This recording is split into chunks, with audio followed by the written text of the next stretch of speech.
Since the beginning of time, we've dreamed of beating the clock, of breaking the chains of the inevitable. That unreachable desire has driven myths, legends, and fantasies for centuries. Immortality. But what if I told you that dream might be closer to reality than you think? Today, on Lumina, we'll explore how modern science is challenging the limits of life and death.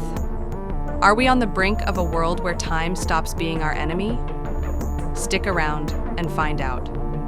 The idea of immortality has fascinated humanity for ages, weaving a common thread across cultures and time periods, from ancient civilizations to today. Throughout history, we've searched for ways to conquer death, pushing the limits of our existence through myths, legends, and speculation. This deep yearning, perhaps a reflection of our primal fear, shows up in countless forms in our stories and beliefs. For instance, in Greek mythology, immortality was reserved for the gods of Mount Olympus, while humans could only aspire to eternal glory through heroic deeds. However, figures like Tantalus and Sisyphus showed the dangers of challenging this limit, with eternal punishments that turned the desire for immortality into a warning. In other traditions, like ancient China, there were tales of elixirs for eternal life. The emperors of the Qin dynasty sent whole expeditions in search of a magic potion that would guarantee them immortality. Ironically, some of these formulas contained mercury, leading to their premature deaths, a tragic paradox in this unceasing quest. The vampire myth is another fascinating take on immortality. These creatures of the night, popular in European cultures and turned into literary icons by works like Bram Stoker's Dracula, personify the idea of eternal existence at a high price, the need to consume human blood. In this case, immortality is presented as a curse, a reminder that eternal life could strip us of our humanity. In America, European conquerors were captivated by indigenous legends of the Fountain of Youth, a magical spring that promised to rejuvenate those who drank from its waters. Juan Ponce de Leon, a Spanish explorer, spent part of his life searching for this legendary place in what is now Florida. Though he never found the fountain, his story reflects how deeply this desire is ingrained in human nature. Today, modern science is picking up these narratives and turning them into concrete research. Instead of magic elixirs, we have labs investigating how the cellular processes behind aging work.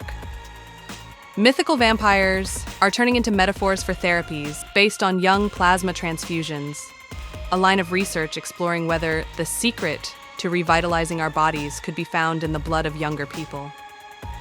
Even the concept of eternity in a physical body is evolving. In science fiction, authors like Isaac Asimov and Philip K. Dick have imagined futures where we transfer our consciousness into artificial bodies, reaching a sort of digital immortality. While it may sound far off, these ideas are being explored by companies like Neuralink, working on brain-machine interfaces that could one day let us preserve our minds, even if our bodies fail.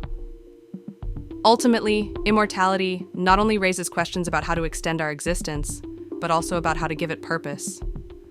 What does it mean to live forever? Would we get bored in a world without the urgency of death? As we explore these scientific possibilities, we must also reflect on what it means to be human in a world where time is no longer our limit. Are we ready to accept immortality as a gift, or will we find, like in the myths of old, that it could also be a curse? First, to talk about the possibility of immortality, we need to really understand the aging process. Aging isn't just a matter of years passing by.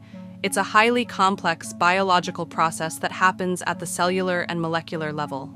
This process is driven by a buildup of damage in our cells. Over time, wear and tear that affects their ability to function properly. One of the biggest culprits of this deterioration are telomeres, essential structures in our chromosomes. To imagine it, think of telomeres like the little caps on the ends of your shoelaces. Their main job is to prevent the chromosomes from fraying or attaching incorrectly during cell division, which could lead to disastrous mutations. Every time our cells divide, it's to repair damage, replace old tissues, or just keep us alive. But this process comes at a cost. The telomeres shorten a little bit each time a cell divides. It's like a rope unraveling with every use. When telomeres get too short, the cells can no longer divide efficiently and enter a state called cellular senescence. In this state, the cells stop doing their original job and often release inflammatory substances that speed up the deterioration of nearby tissues. Additionally, the cumulative damage to DNA also plays a crucial role in aging. As our cells divide, errors can happen when copying the DNA. While our bodies have natural mechanisms to repair these mistakes, over time these capabilities decline. External factors like radiation, pollution, and unhealthy lifestyle habits also increase DNA damage, speeding up cellular aging. But here's the interesting part. What if we could reverse this damage? What if we could stop telomeres from shortening or even restore them? This question has led scientists around the world to explore innovative solutions. For example, an enzyme called telomerase, discovered in the 1980s, has the ability to lengthen telomeres. Under normal conditions, telomerase is active in certain specific cells, like stem cells and reproductive cells, which need to stay functional for a long time. However, in most of the cells in our bodies, this enzyme is inactive. Researchers have raised the possibility of reactivating telomerase in normal cells, which could rejuvenate them and extend their lifespan. The potential of this research is huge. In experiments with mice, it has been shown that lengthening telomeres can reverse signs of aging, improve tissue health, and prolong lifespan. But there are risks. Uncontrolled activation of telomeres could increase the risk of cancer, as cancer cells also use this enzyme to multiply endlessly. Another interesting approach focuses on cellular rejuvenation therapy, which seeks to restore the age of cells through genetic reprogramming factors. Scientists like Shinya Yamanaka, who won the Nobel Prize in 2012, have shown that it's possible to turn aged cells into pluripotent young cells, capable of transforming into any type of tissue. This breakthrough opens the door to regenerating entire organs, or even creating personalized treatments for age-related diseases. In short, while aging is a deeply ingrained natural process, modern science is exploring ways to challenge it. Every new discovery about telomeres, DNA, and cellular regeneration brings us a little closer to the possibility of extending our lifespan, or even overcoming the limit we've always thought was inevitable. Another promising approach is senolytics, compounds designed to eliminate the so-called zombie cells. These damaged, dysfunctional cells build up in our bodies over time, releasing substances that inflame and affect the surrounding healthy tissue. It's like having trash piling up in your house. It doesn't just take up space, it starts affecting everything around it. With senolytics, scientists are developing ways to clean up this cellular waste, allowing the body to function more efficiently. In animal experiments, removing these cells has shown significant health improvements and slowed aging. Imagine a future where we could take a therapy to rejuvenate our organs and tissues without those pesky cells slowing them down. But that's not all. We're starting to explore the potential of gene editing, a technology that lets us go straight to the core of our DNA to fix what's wrong. With tools like CRISPR-Cas9, we could correct genetic errors responsible for degenerative diseases, mutations linked to cancer, or even predispositions that speed up aging. Essentially, it's like rewriting the instruction manual for our bodies. And if that sounds revolutionary, wait till you hear this. Tissue regeneration. This is where scientists are looking to nature for inspiration. There are species like salamanders, or even a small jellyfish called the immortal, that can regenerate parts of their bodies, or even revert to a juvenile state. What once seemed like a superpower reserved for nature is now being replicated in labs. Advances are already being made in 3D printing human organs and tissues, and scientists are exploring therapies that could allow us to regenerate damaged organs or even recover lost limbs. Technology also plays a key role in this story. By using artificial intelligence, we can analyze complex patterns in our health data to predict diseases before they even show up. This approach, known as personalized medicine, has the potential to design treatments unique to each person based on their DNA, medical history, and lifestyle. All of this combined leads us to a reality that feels more like science fiction than actual science. A future where not only do we live longer, but we live better. Could we ever completely eliminate aging and its effects? It's an open question, but one thing is clear. We're closer than ever to discovering the answer. Immortality, that dream once reserved for myths, is slowly becoming a tangible possibility. But, as with any major breakthrough, there are some important questions we need to ask. What would living forever mean? Socially, ethically, and environmentally. Are we ready for a world where death is no longer a certainty?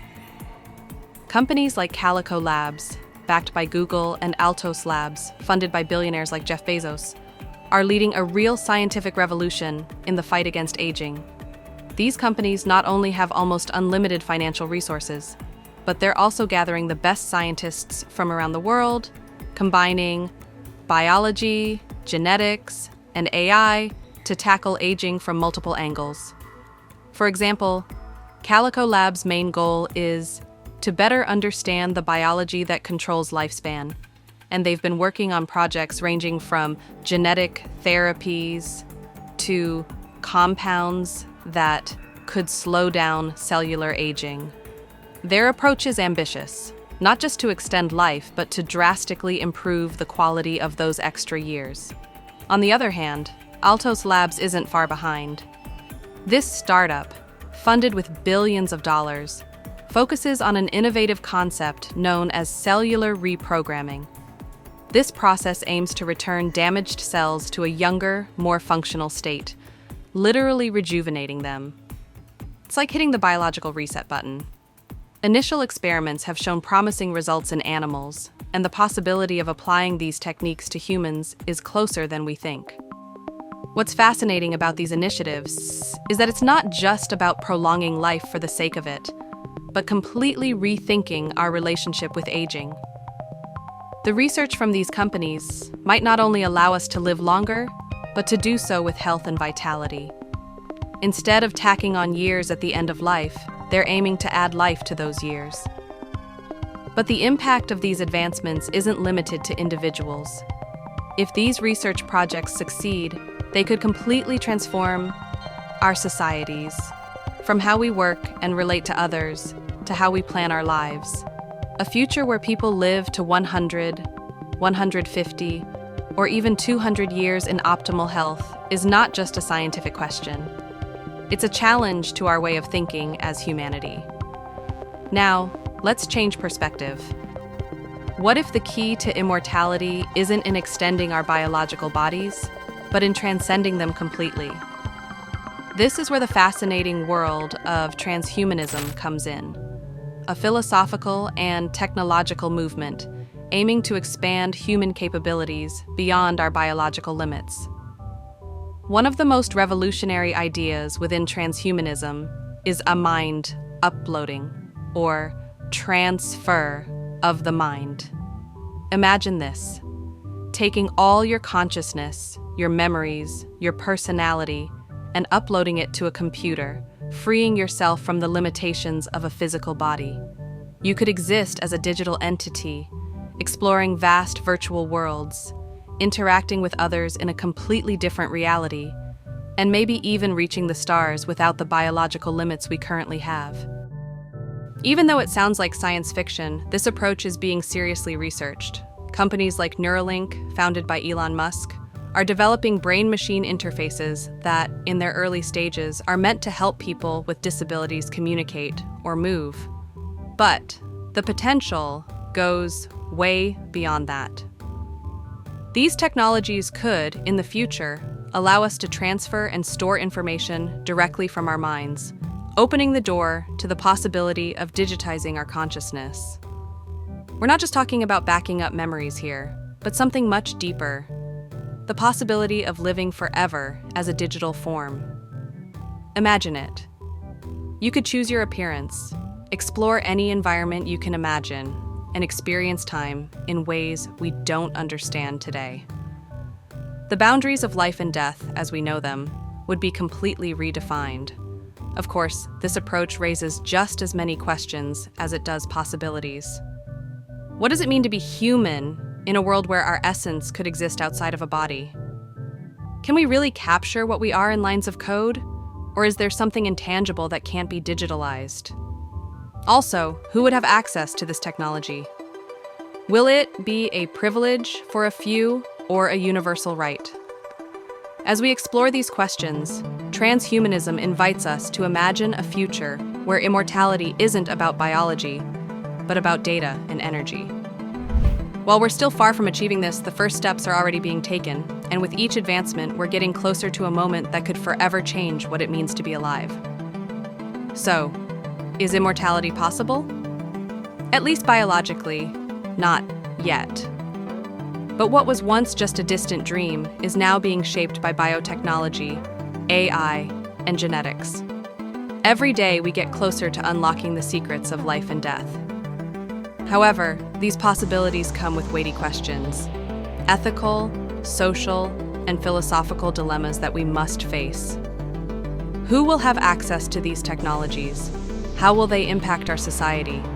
What will it mean for the planet if we can live forever? And perhaps, most importantly, are we ready for the sacrifices and changes this future will bring? Immortality, whether in a rejuvenated body or as digital entities, redefines our perception of what it means to be human. But beyond the technologies and theories, this topic reminds us of something profound: our relentless search for transcendence, to better understand ourselves, and to break the boundaries of what's possible. Here at Lumina, we'll continue to explore these questions and reflect on the paths humanity might take. Now, we'd love to hear from you. What do you think about the possibility of immortality? Are we ready to challenge the natural cycle of life?